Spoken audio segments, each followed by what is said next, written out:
Hello बच्चों, my name is Gaurav Soni and I am a biology educator. So आज हम कोशिश करेंगे कि हम क्लास 11th का चैप्टर 1 यानी कि लिविंग वर्ल्ड इसको एक ही शॉट में स्टार्ट करें और फिनिश करें। इसमें कुछ ऐसे टॉपिक्स हैं जैसे कि what is living, what is characteristic features of living organisms, what are defining feature of living organisms. इसके अलावा टेक्सोनॉमिक एड नाम का एक पूरा टॉपिक था एनसीईआरटी में, जो कि सीबीएसई ने अब एनसीईआरटी में से काट दिया है। उन टॉपिक्स का नीट में क्वेश्चन आना उन टॉपिक्स में से वो भी मुश्किल ही है, लेकिन हम कोशिश करेंगे कि ये वीडियो खत्म होने के बाद किसी एक सेपरेट वीडियो में उन टॉपिक्स को भी कवर करें। ठीक है। मैं लिविंग वर्ल्ड एक्स्ट्राज नाम का एक वीडियो बनाऊंगा और उसमें ऐसे टॉपिक डाल दूंगा जो कि आपके एनसीईआरटी में यानी कि अब न्यू एनसीईआरटी में नहीं गिवन। उसके नीट में आने के चांसेस भी कम है, but still we will read that. चलिए आज हम शुरू करते हैं chapter 1 class 11th living world. देखिए क्या लिखा हुआ है।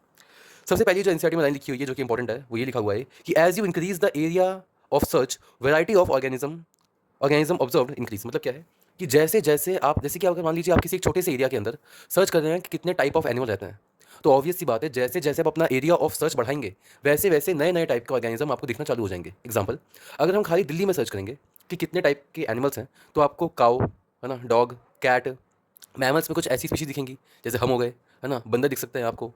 फिर अगर हम एवीज की बात करें तो आपको स्पैरो दिखेगी, बहुत ही मुश्किल हो जाएगा उसको दिखना आपके लिए कि आपको स्पैरो दिखे। इसके अलावा कबूतर दिखेंगे, क्रोज दिखेंगे। ठीक है। अगर आप पानी के अंदर सर्च करेंगे तो यमुना में आपको कुछ मछलियाँ दिख जाएंगी, दैट्स इट। लेकिन अगर आप अपना सर्च का एरिया बढ़ाते हैं और दिल्ली की जगह अब आप पूरे के पूरे इंडिया को काउंट कर रहे हैं, पूरे इंडिया के अंदर सर्च कर रहे हैं कि कितने एनिमल्स हैं, तो obviously the variety of animals will increase. क्योंकि इंडिया के अंदर जब आप जाएंगे कश्मीर की साइड पे तो आप वहाँ पे आपको ऐसी वैराइटीज़ की गोड दिखेंगी जो कि शायद इंडिया में कहीं और ना दिखें। ठीक है। वहाँ पे ऐसी मछलियाँ होंगी, ऐसी चिड़ियाएँ होंगी जो आपको इंडिया में बाकी जगह कहीं कहीं नहीं दिखेंगी, लेकिन आपको साउथ के एरियाज़ में, ठीक है, इसके अलावा आपको नॉर्थ के एरियाज़ में, असम असम की साइड और ये कश्मीर की साइड आपको ऐसे ऐसे एनिमल दिखेंगे जो पूरी इंडिया में और कहीं नहीं दिखेंगे। ठीक है। तो पहले जब आपने सिर्फ और सिर्फ दिल्ली को सर्च किया तो आपका एरिया ऑफ सर्च छोटा था, तो वहाँ पे टाइप्स ऑफ एनिमल भी कम थे। ठीक है। लेकिन जैसे ही आपने अपना सर्च का एरिया को इंक्रीज़ किया, आप ज़्यादा बड़े एरिया में आप सर्च कर रहे हैं, तो आपको नए नए टाइप के एनिमल्स दिखना चालू हो जाएंगे। ठीक है। यही इस लाइन का मतलब था मोटा मोटा, कि as you increase the area of search variety of organism observed increase. Obviously बात है, जब आप सर्च का एरिया बढ़ाएंगे, अपनी खोज का एरिया बढ़ाएंगे, तब आपको नए नए टाइप के एनिमल्स दिखेंगे जो कि आपको पहले छोटे एरिया में नहीं दिख रहे थे। आगे देखिए, number of species 1.8 to 1.7 to 1.8 million. मतलब क्या है इसका मतलब कि आज तक जितनी भी वर्ल्ड में हमने स्पीशीज देखी हैं या हमको मिली हैं, वो रेंज करती हैं अराउंड 1.7 टू 1.8 मिलियन, यानी कि 17 से 18 लाख। हमें 17 से 18 लाख डिफरेंट डिफरेंट टाइप के एनिमल्स एंड प्लांट्स मिले हैं, इन्हें हम कहते हैं स्पीशीज, डिफरेंट स्पीशीज। ठीक है। इन सबको कलेक्टिवली हम क्या बोलते हैं? बायोडाइवर्सिटी। यानी कि जितने भी कैट्स, डॉग्स, डियर, है ना, लायन, ह्यूमंस, इसके अलावा आपको अलग अलग टाइप की चिड़ियाँ हैं, उनकी बहुत सारी स्पीशीज़ होती हैं। ठीक है। देन हम ह्यूमंस की हम बात करें अगर प्लांट्स की, ठीक है, तो अलग अलग स्पीशीज़ के प्लांट्स। अगर हम सारी स्पीशीज़ को काउंट करने बैठें तो आज तक हमें जितनी स्पीशीज़ मिली हैं, जितनी हमने डॉक्यूमेंट कर रखी हैं, वो रेंज करती हैं अराउंड 17 से 18 लाख। क्या इतनी ही स्पीशीज़ हैं पूरी दुनिया में? नहीं। एक्चुअली ये वो स्पीशीज़ हैं जो हमको दिख गई हैं, जिन एनिमल्स को हमने देखा है, जिनको हमने स्टडी कर रखा है, उनके बारे में हमने लिख रखा है। ये वो स्पीशीज़ हैं। काफ़ी सारी इस दुनिया में ऐसी स्पीशीज़ हैं जो आज तक ह्यूमंस को दिखी ही नहीं है। ठीक है। अभी हमने अंडर वाटर तो एक्सप्लोर ही नहीं किया। बहुत सारे ऐसे अमेज़न रेन फॉरेस्ट के पार्ट हैं जो हमने अभी एक्सप्लोर ही नहीं किए। काफ़ी सारे इंसेक्ट, काफ़ी सारे ऐसे मैमल्स, काफ़ी सारे ऐसे फिशेज़ बाकी हैं जिनको अभी एक्सप्लोर, जो भी दिखे नहीं है ह्यूमन को आज तक। ठीक है। तो उनको हमने काउंट नहीं किया। तो ऐसा माना जाता है कि लगभग 70 से 80 लाख स्पीशीज़ हैं इस पूरी दुनिया पे। ठीक है। पर आज तक हमको कितनी दिखी हैं? सिर्फ 17 से 18 लाख। ठीक है। चलिए, इन 17 से 18 लाख स्पीशीज़ को जो कि नोन है, और शायद ऐसी भी स्पीशीज़ जो कि अभी अननोन है, उन सबको कलेक्टिवली मिला के हम क्या बोलते हैं? बायोडाइवर्सिटी। इसके अंदर सारे लिविंग ऑर्गेनिज्म आते हैं, चाहे वो इंसेक्ट हो, चाहे वो ह्यूमन्स हों, चाहे वो कोई एनिमल हो, चाहे वो कोई प्लांट हो। ठीक है। चलिए, बायोडाइवर्सिटी होता है collection of all the living organisms living in a biosphere, यानी कि हम एक अर्थ के अंदर कितने लिविंग ऑर्गेनिज्म रहते हैं, इन सबको मिला के हम कहते हैं बायोडाइवर्सिटी। ठीक है। आगे आइए, आगे हम पढ़ते हैं क्या मतलब होता है नॉमेनक्लेचर का। देखिए, किसी भी एक एनिमल, देखिए, डिफरेंट टाइप ऑफ एनिमल्स हमारे पास हैं, इस दुनिया में है। और अगर हम अपने ओरिजिन से हट के किसी और ओरिजिन में जाएंगे तो उसी एनिमल को किसी और नाम से जाना जाता है। एग्जाम्पल, अगर आप इंडिया में हैं तो आप किसी कैट को बोलेंगे बिल्ली। ठीक है। लेकिन अब यही अगर आप ये वर्ड लेके, बिल्ली वर्ड लेके, आप चले जाएँ किसी यूके में, कहीं यूके में या यूएसए में, और वहाँ आप जाके बोलें कि मुझको चाहिए, मुझको एक कैट दिखाओ, मुझे पालना है एक कैट को, एक बिल्ली दिखाओ, तो कोई आपकी लैंग्वेज नहीं समझेगा कि बिल्ली क्या होती है। ठीक है। तो अलग वहाँ पे हम समझे, वहाँ पे लोग समझेंगे कैट क्या होती है। तो अलग अलग ओरिजिन में, अलग अलग रीजन में किसी एक ही एनिमल को अलग अलग नाम से जाना जाता है, वी ऑल नो। बट इस चीज़ में इशू ये है कि हमको एक नाम रखना पड़ेगा जो कि स्टैंडर्डाइज हो, जो कि पूरी दुनिया में, भले ही आप उस एनिमल को किसी भी नाम से पुकारें, पर एक नाम इसका हमें ऐसा अटैच करना पड़ेगा कि अगर ये वर्ड मिल गया तो यानी कि इस नाम का मतलब तो एक ही ऑर्गेनिज्म होता है। ठीक है। और उसका नाम जो भी हो सकता है वो। ठीक है। इसे कहते हैं नॉमेनक्लेचर। अब बात समझिए, जैसे कि एक एनिमल है हमारे पास, एक इंसेक्ट है कॉकरोच। कॉकरोच का साइंटिफिक नेम होता है पेरीप्लैनेटा अमेरिकाना। ठीक है, पेरीप्लैनेटा अमेरिकाना। अब देखिए, अब भले ही आप इंडिया में हैं, ठीक है? इंडिया में आपने बोल दिया मुझको चाहिए एक कॉकरोच, ठीक है? लेकिन अगर आप अभी जाएँगे किसी साउथ सूडान की कंट्री में और वहाँ पे आप जाके बोले मुझे कॉकरोच चाहिए, तो they will not understand your language कि आपके कहने का मतलब क्या है, कॉकरोच क्या होता है? क्योंकि वहाँ पे उसी इंसेक्ट को वो किसी और नाम से जानते हैं, ठीक है? इसीलिए साइंटिस्ट ने मिलके हर एक एनिमल का एक नाम दिया हुआ है, जो कि एक नेम है, जो कि पूरी दुनिया में उस एनिमल को उसी नाम से जाना जाएगा, ठीक है? तो भले ही अब आप कहीं जाके बोलें कॉकरोच क्या है, ये क्या है, तो वो ना समझें। पर अगर आप वहाँ किसी पढ़े लिखे इंसान से बोलेंगे कि you want a Periplaneta Americana, तो हर इंसान समझ जाएगा कि ये कॉकरोच की बात चल रही है, ठीक है? इसे कहते हैं नाम को स्टैंडर्डाइज़ करना, ठीक है? एक ऐसा नाम प्रोवाइड करना किसी एनिमल को कि वो उसी नाम से पूरी दुनिया में जाना जाए, ठीक है? देखते हैं क्या लिखा है, एनसीईआरटी में लिखा है, standardise the naming of living organism such that a particular organism is known by the same name all over the world. ठीक है? ऐसा नाम देना जिससे कि वो ऑर्गेनिज्म उसी नाम से पूरी दुनिया में जाना जाए। चलिए, आगे आते हैं आइडेंटिफिकेशन। हम किसी भी एनिमल को कोई भी नाम ऐसे ही नहीं दे सकते। उस ऑर्गेनिज्म के कुछ कैरेक्टर को हम पहले समझेंगे, उस एनिमल को आइडेंटिफाई करेंगे एंड देन उसके बेसिस पे उसका नाम देंगे, ठीक है? यानी कि अगर हमें कॉकरोच दिखा है और कॉकरोच का नाम हमने पेरीप्लैनेटा अमेरिकाना रखा है, तो वो ऐसे ही नहीं रख दिया। पहले हमने इसके बारे में जाना, तो जाना गया कि कॉकरोच जो है होता है, वो पूरी दुनिया में हर जगह मिलता है ना? एंड सेकेंडली ये डिस्कवर कहाँ पे किया गया था? अमेरिका में, पहली बार मिला कहाँ पे था? अमेरिका में। तो इसका नाम रखा गया पेरीप्लैनेटा। पेरीप्लैनेटा का मतलब होता है पूरी दुनिया में मिलने वाला। पेरीप्लैनेटा अमेरिकाना, क्योंकि ये कहाँ मिला था सबसे पहली बार? अमेरिका में। तो कॉकरोच का नाम हमने उसके बारे में जानने के बाद रखा है, ठीक है? किसी एनिमल का नाम रखने से पहले आपको उसके बारे में जानना पड़ता है कि इसके अंदर क्या-क्या क्वालिटीज़ हैं एंड देन उसके बेसिस पे उसका नाम रखते हैं। इसके कैरेक्टर क्या है, उन कैरेक्टर्स के बेसिस पे किसी भी एनिमल का नाम रखा जाता है, ठीक है? तो जहाँ हमने नाम रखा है ना पेरीप्लैनेटा अमेरिकाना, वो उसका कैरेक्टर है एक। पेरीप्लैनेटा का मतलब होता है कि ये कॉकरोच पूरी दुनिया में दिखता है ये एनिमल, इसलिए इसका नाम है पेरीप्लैनेटा। एंड देन इसका दूसरा नाम, इसका साथ एक और नाम पड़ता है, जुड़ा जाता है, जिसका नाम है अमेरिकाना, क्योंकि पहली बार कहाँ मिला था? अमेरिका में। That's why cockroach is Periplaneta Americana. इसे कहते हैं आइडेंटिफिकेशन। नेमिंग करने से पहले किसी एनिमल को आइडेंटिफाई करना पड़ता है कि उसके अंदर कैरेक्टर क्या-क्या है। देखिए क्या लिखा है एनसीईआरटी में। लिखा हुआ है, naming is only possible when the organism is described correctly and we know to what the organism's name is attached to. Naming तभी पॉसिबल है जब आपको उस ऑर्गेनिज्म के बारे में अच्छे से डिस्क्रिप्शन पता हो, ठीक है? और ये पता हो कि जो नाम आप दे रहे हैं, वो एनिमल के किस कैरेक्टर के साथ जुड़ा है आपने। डन? इसे कहते हैं आइडेंटिफिकेशन। जैसे कॉकरोच का नाम हमने क्यों जोड़ा है उसके साथ? कॉकरोच के साथ हमने पेरीप्लैनेटा क्यों जोड़ा है? क्योंकि वो पूरी अर्थ पे मिलता है। अर्थ पे हर जगह मिलता है वो। इसलिए उसका नाम है पेरीप्लैनेटा, पूरी दुनिया में पाया जाने वाला अमेरिकाना, क्योंकि अमेरिका में पहली बार मिला था, पेरीप्लैनेटा अमेरिकाना। चलिए, अब ये नेमिंग कर कौन रहा है? ये नाम दे कौन रहा है? तो इसके लिए एक साइंटिस्ट की कमिटी होती है जिनका नाम है, उस कमिटी का नाम है आईसीबीएन, आईसीजेडएन, आईसीएनबी एंड आईसीवीएन। अलग-अलग जानवरों के नाम के लिए अलग-अलग कमिटी है, जैसे कि international code for botanical nomenclature. ये वो कमिटी है जो कि सिर्फ़ और सिर्फ़ प्लांट्स, कोई नई स्पीशीज़ का प्लांट मिले, तो उसकी नेमिंग, उसको नाम देगा कौन? तो ये वो ग्रुप है, ICBN, international code of botanical nomenclature. वो नाम देते हैं हमको किसी भी प्लांट का, ठीक है? इसके बाद आता है ICZN, international code for zoological nomenclature. अ ये वो कमिटी है जो नाम देती है किसी भी एनिमल का। कोई नया स्पीशीज़ अगर आपको एनिमल दिख गया, तो उसकी नेमिंग कौन करेगा? उसकी नेमिंग करेंगे ये लोग, जो कि आईसीजेडएन में है, यानी कि international code for zoological nomenclature. Then आता है ICNB, international code for nomenclature of bacteria. ठीक है? अगर कोई नई स्पीशीज़ का आपको बैक्टीरिया मिल जाएगा, उसकी नेमिंग कौन करेगा? ये लोग करेंगे। एंड लास्ट में अगर आपको कोई नई स्पीशीज़ का वायरस मिल गया, तो उसका नाम कौन करेंगे? उसका नामकरण करेंगे ये लोग, international code for viral nomenclature, या फिर आप कह सकते हैं international community on nomenclature of virus, international committee of nomenclature of virus. ठीक है? चलिए इसके आगे बढ़ते हैं अब। चलिए, अब नेमिंग करने का ना एक तरीका होता है। आप नेमिंग कर रहे हैं, उसमें आप कुछ भी नहीं लिख सकते, ठीक है? तो नेमिंग करने का एक एक्सेप्टेड तरीका है। वो तरीका हमको दिया किसने था? कैरलस लीनियस ने। किसने दिया था? Carlos Linnaeus. तो कैरलस लीनियस ने बोला कि किसी भी जानवर की अगर आपको नेमिंग करनी है, तो उसके कुछ तरीके होते हैं, और इनके जो तरीके इन्होंने बनाए या बताए थे हमको, वो आज पूरी दुनिया में वाइडली एक्सेप्टेड है, ठीक है? देखिए, तो साइंटिफिक नेम में जो होता है, किसी भी एनिमल का साइंटिफिक जो नेम होता है, उसके अंदर 2 कंपोनेंट होते हैं। क्या-क्या? पहला होता है जीनस और दूसरा होता है स्पेसिफिक एपिथेट। अगर आपको ह्यूमन का साइंटिफिक नेम पता है, तो वो होता है होमो सेपियन। अगर आपको मैंगो का पता है, तो वो होता है मैंगीफेरा इंडिका। कॉकरोच का पेरीप्लैनेटा अमेरिकाना, ठीक है? प्याज का एलियन सीपा। पोटैटो का सोलेनम ट्यूबरोसम।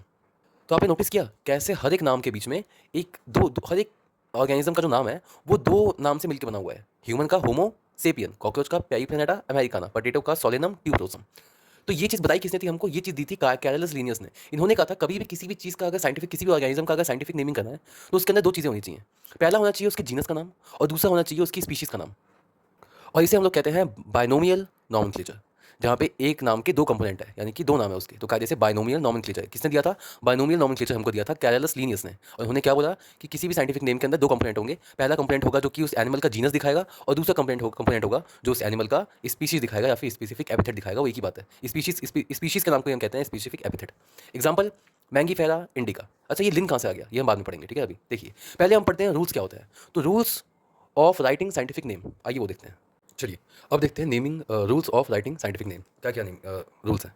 पहला, जो पहला रूल है वो ये है कि biological names are generally in Latin and written in italic. पहली बात तो कोई भी नाम है साइंटिफिक नेम अगर आप लिखेंगे तो वो नाम लैटिन में होना चाहिए, लैटिन लैंग्वेज में होना चाहिए, ठीक है। और अगर आप उसको हैंड राइट हाथ से लिख रहे हैं या उसको टाइप भी कर रहे हैं तो वो इटैलिक्स में होना चाहिए, हल्का सा टेढ़ा इटैलिक में लिखा होना चाहिए, ताकि वो उस वर्ड का लैटिन ओरिजिन दिखा सके।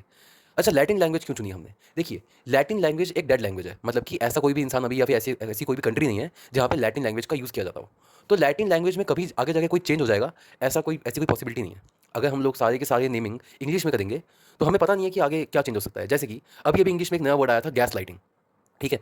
तो ऐसे इंग्लिश क्योंकि एक लिविंग लैंग्वेज है, इंग्लिश में अभी अभी ऐसे लोग बहुत सारे जिंदा हैं जो इंग्लिश को बोलते हैं। तो जो भी लैंग्वेज लिविंग होती है ना, उसमें कभी ना कभी आगे जाके जीवन में चेंज आता है, ठीक है। उस लैंग्वेज में नए वर्ड जुड़ते हैं, कुछ पुराने वर्ड हटते हैं, ठीक है। कुछ पुराने वर्ड्स का मतलब कुछ और हो जाता है, ऐसा होता है अक्सर, ठीक है। तो उससे बचने के लिए हम लोग क्या करते हैं, हम लोग लैंग्वेज का नाम यूज़ करते हैं लैटिन में, ठीक है। अब हमें कोई दिक्कत नहीं है। लैटिन वर्ड का फ़ायदा ये है, लैंग्वेज का फ़ायदा ये है कि पहली बात तो लैटिन लैंग्वेज अब कोई बोलता नहीं है, अब कोई बोलता नहीं है तो उसमें कोई चेंज आना मुश्किल है, ठीक है। तो बहुत ही ईज़ी होता है कि हम किसी भी नाम को लैटिन में लिख दें, क्योंकि हमें पता है कि इसमें कभी कोई चेंज नहीं आएगा। आगे आते हैं, दूसरी बात, उसको लिखा जाएगा इटैलिक्स में, ताकि हम उसका लैटिन ओरिजिन दिखा सकें। लैटिन लैंग्वेज हल्की सी कर्सिव लिखते थे, इटैलिक में लिखते थे। दैट्स वाइज जो नाम लिखेंगे आप किस में लिखेंगे, इटैलिक्स में। इसके अलावा if an organism's name is not Latin still it will be Latinized irrespective of their origin. अगर कोई ऑर्गेनिज्म ऐसा है जिसको लैटिन लैंग्वेज में जानते ही नहीं थे, ठीक है। अब मान लीजिए कोई इंडिया का एनिमल है और वो इंडिया में ही मिला है, तो उसका कोई लैटिन नाम ही नहीं पड़ा कभी जीवन में, स्टिल नहीं भी पड़ा है, तब भी आप क्या करेंगे, उसको लैटिनाइज किया जाएगा नाम को, ठीक है। जानबूझ के उसको हम कन्वर्ट करेंगे लैटिन लैंग्वेज में, क्योंकि वही एक फिक्स रूल है कि जो भी नाम होगा वो लैटिन में ही होगा, ठीक है। आगे आइए, क्या लिखा हुआ है, if an organism's name is not Latin, अगर किसी जानवर का नाम लैटिन में नहीं है, still it will be Latinized, still उसको क्या करेंगे आप, लैटिन लैंग्वेज में कन्वर्ट करेंगे, irrespective of their origin, ये बिना देखे कि उसका ओरिजिन कहाँ से है, उस एनिमल का ओरिजिन कहाँ का है। डन। तीसरा जो दूसरा रूल है इसका, वो ये है कि जो पहला नाम होगा वो स्पीशीज़ को दिखाएगा, और जो दूसरा नाम होगा वो क्या दिखाएगा, पहला नाम होगा वो क्या दिखाएगा, जीनस को, और दूसरा नाम क्या किसको दिखाएगा, स्पीशीज़ को।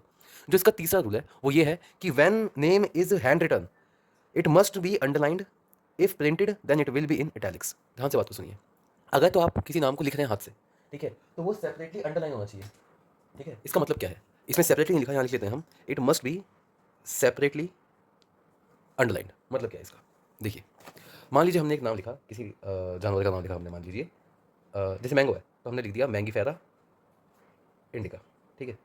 अगर ये हैंड रिटन है तो इसका जो नाम होगा वो अंडरलाइन किया जाएगा ऐसे। अब ये हो गया गलत, आप ऐसे अंडरलाइन नहीं कर सकते, it must be underlined separately, है ना, सेपरेटली अंडरलाइन करना है आपको उनको। मतलब क्या है, आप लिखेंगे मैंगीफेरा एंड देन लिखेंगे इंडिका, ठीक है। ये है सही नेम, सही तरीका नाम लिखने का। डन। तो देखिए, when the name is written is handwritten it must be separately underlined, if printed then it must be in italics। Done. आगे देखिए, चौथा पॉइंट है, the name of scientist who found the organism या फिर discovered the organism is written in abbreviation after scientific name। कई बार आप क्या कर सकते हैं, किसी साइंटिस्ट का नाम लिख सकते हैं उस जानवर के नाम के या फिर उस ऑर्गेनिज्म के नाम के आगे, ठीक है। उस साइंटिस्ट का नाम लिखना है आपको जिस साइंटिस्ट ने उसको डिस्कवर किया है, ठीक है। या फिर उसका नाम जिसने भी लिखा होगा, आपको उसका नाम लिखना है लास्ट में एब्रीविएशन में। जैसे कि मैंगीफेरा इंडिका का जो नाम पहली बार दिया था, हमें दिया था लीनियस ने, तो हम मैंगीफेरा इंडिका के आगे एब्रीविएशन में लिख सकते हैं LINN। लीनियस ने नाम दिया था इसका पहली बार, इसलिए हमने लिख दिया मैंगीफेरा इंडिका लिन। इसको अंडरलाइन नहीं करना, कुछ नहीं करना, और ये नाम एब्रीविएशन में होना चाहिए, पूरा नाम नहीं होना चाहिए, ठीक है। यही इसके रूल्स हैं। तभी हमने यहाँ पर लिखा था मैंगीफेरा इंडिका लिन। क्यों लिखा ये लिन दिखाता है लीनियस, वो साइंटिस्ट जिसने मैंगो का नाम पहली बार दिया था, ठीक है।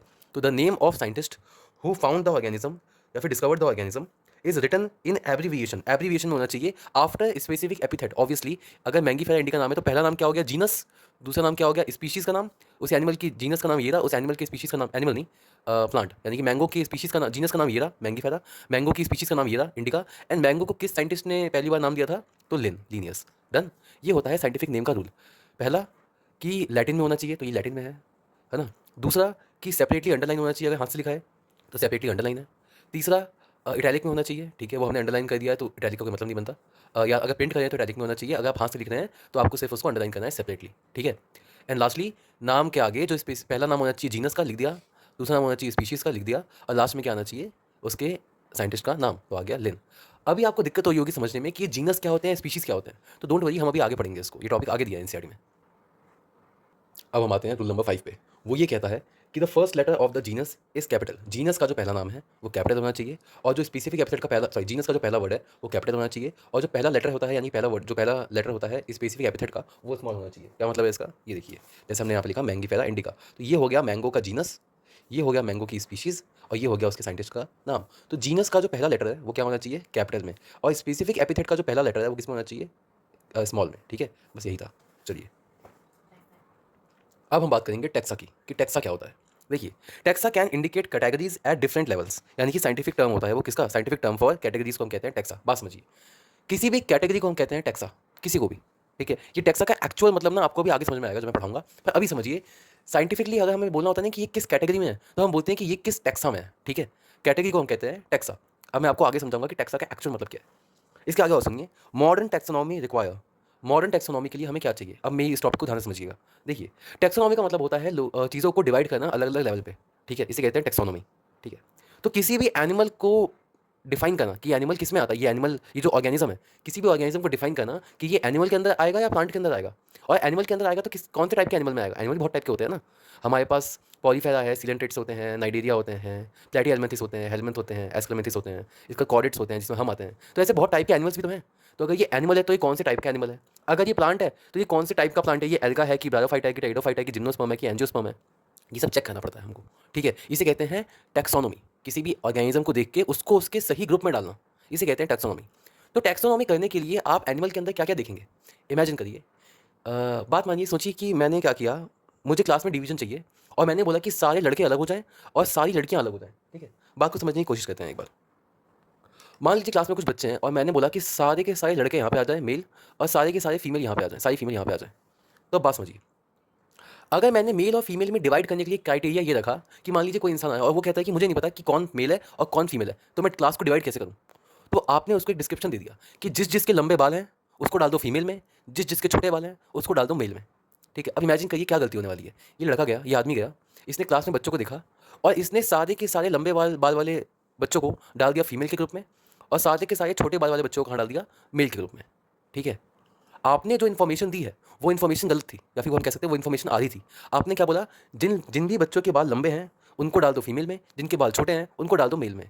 आपने जो इन्फॉर्मेशन दी है वो मेल और फीमेल को डिफाइन नहीं करती। बड़े बाल या छोटे बाल मेल या फीमेल को डिफाइन नहीं करते। तो इसकी वजह से कुछ ऐसे मेल्स भी यहाँ पहुँच गए जिनके बाल लंबे थे। ठीक है, और कुछ ऐसी फीमेल्स भी यहाँ पहुँच गई जिनके बाल छोटे थे। ये इशू हो जाता है, ये गलती होती है जब जब हम किसी चीज़ को डिवाइड करने के पहले, किसी ऑर्गेनिज्म को किसी ग्रुप में डिवाइड करने से पहले उस ग्रुप की पूरी रिक्वायरमेंट नहीं समझते। हमको यहाँ पे फीमेल्स को लेके आना था, और आपने फीमेल को डिफाइन किस बात से किया? कि जिनके लंबे बाल वो फीमेल। ये बोला आपने, आपने बोला कि जिनके लंबे बाल हैं उनको फीमेल में डाल दो।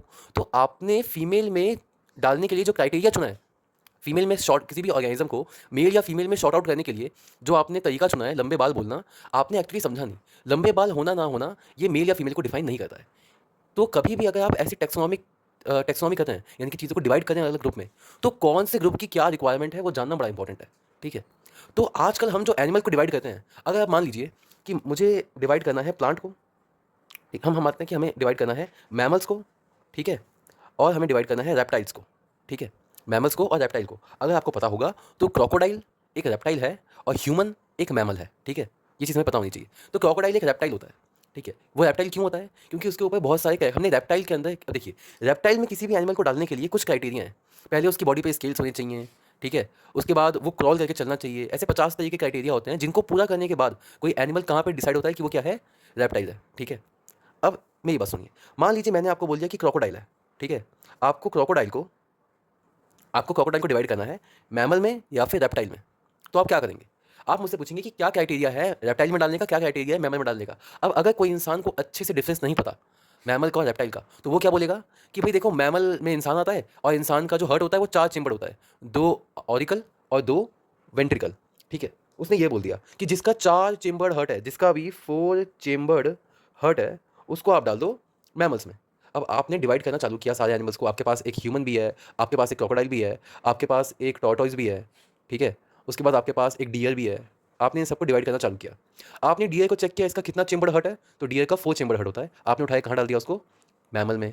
फिर आपने ह्यूमन को चेक किया, ह्यूमन का भी 4 चेम्बर हर्ट होता है। आपने कहाँ डाल दिया उसको? मैमल में। फिर आपने टॉर्टोइस को चेक किया, इसका 3 चेम्बर हर्ट होता है। आपने इसको कहाँ डाल दिया? रेप्टाइल्स में।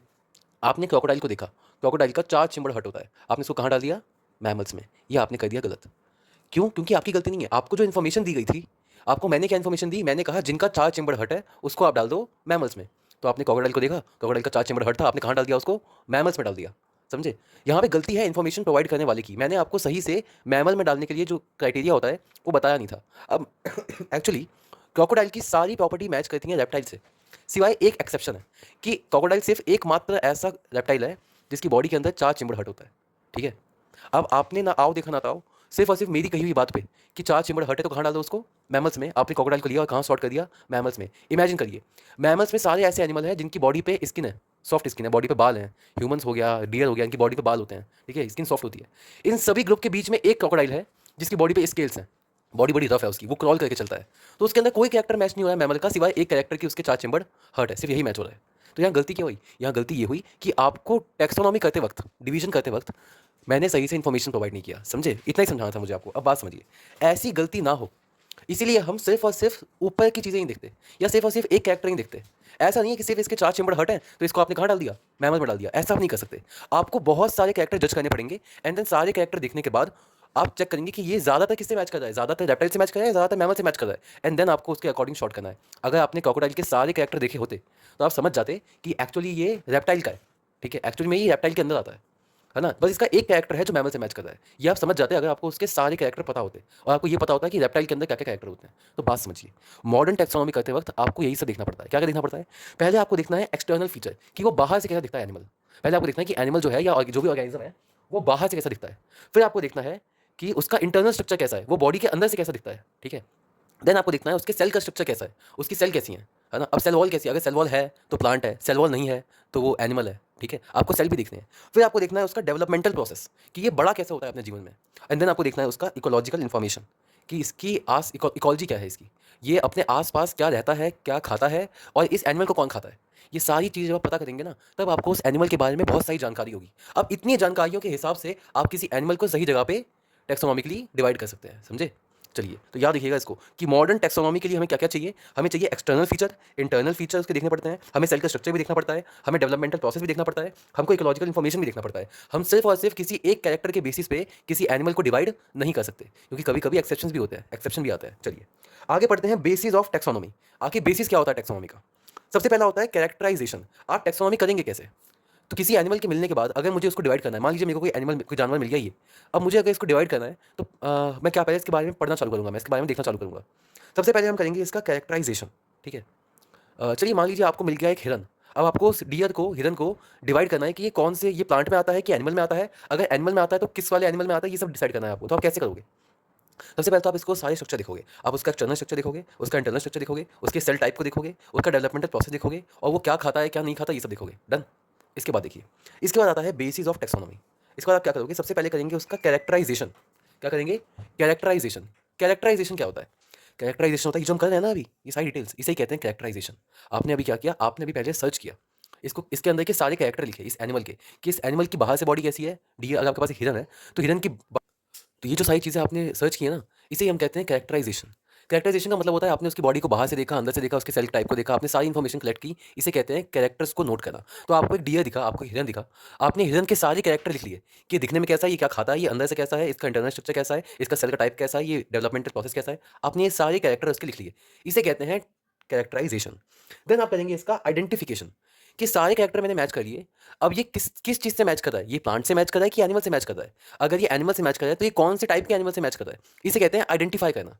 देन आता है क्लासिफिकेशन। देन आपने इसको उठा के उस ग्रुप में डाल दिया, इसे कहते हैं इसको क्लासीफाई करना। इस ऑर्गेनिज्म को आपने देख लिया कि कौन से ग्रुप से मैच कर रहा है, उस ग्रुप के अंदर आपने इसको प्लेस कर दिया कि ये इसके अंदर आता है, इसे हम कहते हैं क्लासिफिकेशन। एंड लास्ट में आता है इसका नॉमेनक्लेचर। ये सब होने के बाद आप क्या देंगे? इसका नाम देंगे। यानी कि सबसे पहले आपने चेक किया कि ये प्लांट में आता है कि एनिमल में आता है, फिर आपने इसका फाइलम वगैरह सब कुछ चेक कर लिया, लास्ट में आपने इसका जीनस चेक किया, और ये जीनस के अंदर कौन सी स्पीशीज में आता है आपने वो चेक किया, इसे कहते हैं क्लासिफिकेशन। आपने जब इसको क्लासीफाई कर दिया अच्छे से, उसके बाद इसका नामकरण करेंगे आप, और नाम के अंदर क्या होता है? एक होता है स्पीशीज, एक होता है जीनस। तो आपने पहले ही इसको क्लासीफाई कर दिया है, तो आपको पता है कि ये एनिमल की कौन सी जीनस में आता है और जीनस की कौन सी स्पीशीज में आता है, आपको सब पता है। अब आपको सिर्फ क्या करना है? इसका जीनस का नाम उठाना है, वो लिख देना है, और अब ये एनिमल की एक नई स्पीशीज है तो इसकी इसकी स्पीशीज को एक नाम देना है और बस वो लिख देना है। समझे? बात समझते हैं एक बार फिर से समझाता हूँ मैं आपको ये। मान लेते हैं आपको दिख गया पटेटो। क्या दिखा? एक पटेटो। समझिए, आपको दिखा एक पटेटो, तो आपने क्या किया? आपने इस ऑर्गेनिज्म का नाम रखने का सोचा, इस प्लांट का नाम रखेंगे अब हम कि ये किसके अंदर आता है। तो सबसे पहले क्या करेंगे, हमने क्या पढ़ा, सबसे पहले हम करेंगे कैरेक्टराइजेशन।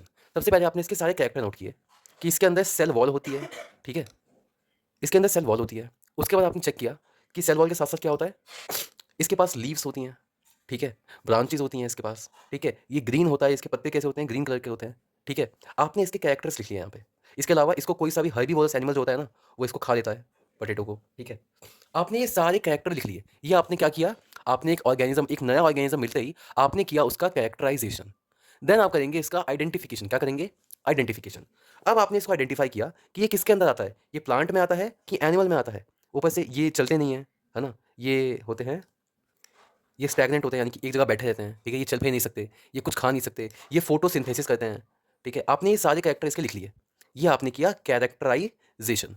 उसके बाद आप क्या करेंगे, अब आप करेंगे इसका आइडेंटिफिकेशन। अब आइडेंटिफाई करेंगे कि ये प्लांट में आता है कि एनिमल में आता है। तो आपने इसके सारे इन्फॉर्मेशन चेक किए और आप समझे कि सारे के सारे चेक इसके टिक्स किस में है, प्लांट में। तो यानी कि आप समझ गए कि ये एनिमल के अंदर नहीं आता, ये किसके अंदर आता है, ये एनिमल आता है, पोटैटो आता है प्लांट के अंदर, ठीक है। उसके बाद आप क्या करेंगे, क्लासीफाई करेंगे। अब आप चेक करेंगे कि ये प्लांट के अंदर किस टाइप का प्लांट है। अब अगर तो इस प्लांट के ऊपर क्लासिफिकेशन आप समझेंगे कि अब ये है तो प्लांट, लेकिन ये कौन से टाइप का प्लांट है।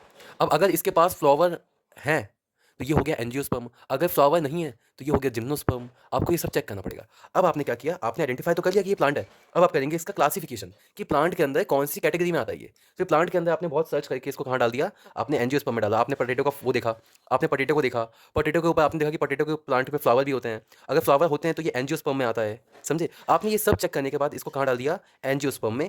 यानी कि एंजियोस्पर्म के अंदर भी फिर आपने चेक किया, फिर इसके एक जीनस में डाल दिया आपने इसको। जीनस का नाम था सोलेनम। क्या नाम था, सोलेनम। आपने इसको डाल दिया सोलेनम नाम के जीनस के अंदर। आपने सब चेक कर लिया और आपने समझा कि प्लांट के अंदर जो सोलेनम नाम का जीनस होता है ना, उसके सारे कैरेक्टर मैच करने हैं इस एनिमल से, इस ऑर्गेनिज्म से, पोटैटो से। तो आपने इसको उठा के पोटैटो कहाँ डाल दिया, सोलेनम जीनस में। अब सोलेनम जीनस के ना अपनी अपनी स्पीशीज हैं। सोलेनम के अंदर आता है ब्रिंजल, उसे हम कहते हैं सोलेनम मेलेंजना, ठीक है। सोलेनम के अंदर ही क्या आता है, सोलेनम के अंदर ही आता है आपका, इसके अलावा आता है आपके पास मकोई। मकोई को हम क्या कहते हैं, सोलिनम नीग्रम, ठीक है। अब आपने देखा कि सोलिनम के अंदर पहले से ही दो जीनस, जो दो स्पीशीज थे, सोलिनम जीनस के अंदर पहले से ही दो स्पीशीज थी। एक था सोलिनम मेलेंजना यानी कि ब्रिंजल, और सोलिनम नीग्रम यानी कि मकोई। आपने देखा कि इस पोटैटो के सारे कैरेक्टर मैच कर रहे हैं सोलिनम नाम की जीनस से। तो आपने इसका नाम दे दिया क्या, आपने इसको स्पीशीज को नया नाम दिया। आपने पोटैटो को नाम दे दिया ट्यूबरोसम। क्या दे दिया, ट्यूबरोसम। अब इसका पूरा नाम क्या बन गया, हमने क्या पढ़ा है, नाम के अंदर दो चीज़ें होती हैं साइंटिफिक नेम के अंदर, पहला जीनस का नाम, दूसरा स्पीशीज का नाम। जीनस आपने चेक कर लिया किस किस जीनस के अंदर आता है, ये सोलिनम के अंदर आता है। और स्पीशीज का नाम अब आप देंगे इसको, एक नई स्पीशीज आई है, तो आपने क्या नाम दिया, इसका नाम दिया आपने ट्यूबरोसम।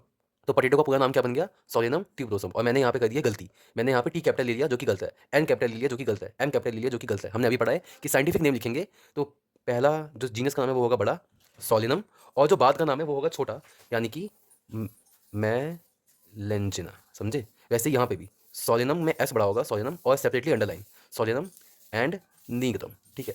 अब आप बोलेंगे कि साइंटिस्ट का नाम तो आया ही नहीं, तो साइंटिस्ट का नाम डालना कंपलसरी नहीं है, ठीक है। जो मोटा मोटा रूल है वो ये है कि दोनों, पहला नाम होना चाहिए जीनस का, दूसरा नाम होना चाहिए इसके स्पीशीज का, और दोनों सेपरेटली अंडरलाइन होने चाहिए। और सोलिनम का एस यानी कि जीनस का पहला लेटर बड़ा होना चाहिए और स्पीशीज का पहला लेटर छोटा होना चाहिए, ठीक है। चलिए, वैसे पोटैटो का नाम क्या पड़ गया, सोलिनम ट्यूबरोसम, डन। चलिए, इस तरह से हमने क्या किया, सबसे पहले आपने किया क्लासिफिकेशन, आपने किया कैरेक्टराइजेशन, सारे कैरेक्टर लिखे। देन आपने किया आइडेंटिफिकेशन, प्लांट में आता है कि एनिमल। देन आपने चेक किया इसका क्लासिफिकेशन, आइडेंटिफाई करने का इसको क्लासिफाई किया कि एनिमल प्लांट के अंदर भी कौन से स्पीशीज में आता है, तो कौन से जीनस में आता है, आप वहां तक गए। एंड देन आपने उसका नामकरण किया, स्पीशीज का नाम पहले, एंड देन आपने उसकी जीनस का नाम पहले, एंड देन आपने स्पीशीज का एक नाम दे दिया। चलिए, ये होता है टैक्सोनॉमी का बेसिस तरीका। ये लाइन से याद करना है आपको। सबसे पहले कैरेक्टराइजेशन करेंगे, देन उसका आइडेंटिफिकेशन करेंगे, देन क्लासिफिकेशन करेंगे, एंड लास्ट में नॉमेनक्लेचर करेंगे। पहले करेंगे कैरेक्टराइजेशन, सारे कैरेक्टर लिखेंगे, फिर करेंगे आइडेंटिफिकेशन कि ये किस में आता है, ये है क्या, उसको आइडेंटिफाई करेंगे। देन करेंगे इसका क्लासिफिकेशन कि कौन से क्लास में, कि कहाँ पे बैठता है पूरे प्लांट के अंदर, ये किस किस जीनस के अंदर आता है। एंड देन आप करेंगे इसका नामकरण यानी कि नॉमेनक्लेचर लास्ट में होगा, ठीक है, जिसमें जीनस का नाम पहले आएगा, बाद में आएगा स्पीशीज का नेम। चलिए, अब हम पढ़ते हैं इसके आगे सिस्टमैटिक्स क्या होते हैं। अब पढ़ते हैं सिस्टमैटिक्स को। देखिए, knowing more about different kind of organism and their diversities but also their relationship among them। बात समझिए, किसी एनिमल के बारे में जानना अलग बात होती है, और ये जानना कि ये एनिमल का ओरिजिन कहाँ से हुआ है, मतलब कि ये एनिमल एक्चुअली आया कहाँ से है, ये अपने आसपास के एनिमल के साथ कैसे रहता है, ठीक है। जैसे पोटैटो है, तो इस पोटैटो को कौन खाता है, ये पोटैटो क्या कंज्यूम करता है, आखिर पोटैटो का प्लांट भी तो कुछ कंज्यूम करता होगा ना। वैसे ही कोई जानवर दिख गया तो ये जानवर क्या चीज़ खा के जिंदा रहता है, ठीक है, किस जानवर से ये डरता है, मतलब कौन सा जानवर इससे डरता है और ये एक्चुअली आया कहाँ से है। मतलब कि अगर कोई एक बंदर है तो बंदर की स्पीशीज को बैक लेके जाइए, समझिए कि ये बंदर की शुरुआत कहाँ से हुई थी। इस स्टडी को हम कहते हैं सिस्टमैटिक्स। क्या बोलते हैं? सिस्टमैटिक्स। देखिए क्या लिखा हुआ है, systematics takes into account of evolutionary relationship. Evolution में ये कहाँ से आ रहे हैं, इसको पढ़ने को हम कहते हैं सिस्टमैटिक्स। आपको इतना याद करना है अभी कि सिस्टमैटिक्स में हम क्या कहते हैं, फाइलोजेनेटिक या फिर एवोल्यूशनरी रिलेशनशिप को भी ध्यान में रखते हैं। ठीक, अब हम बात करते हैं लीनियस की 2 बुक के नाम। तो लीनियस ने 2 बुक लिखी थी, ये इनसाइड में आपको नाम दिया हुआ नहीं है, सिर्फ एक बुक का नाम दिया है, पर आपको दोनों पढ़ने हैं।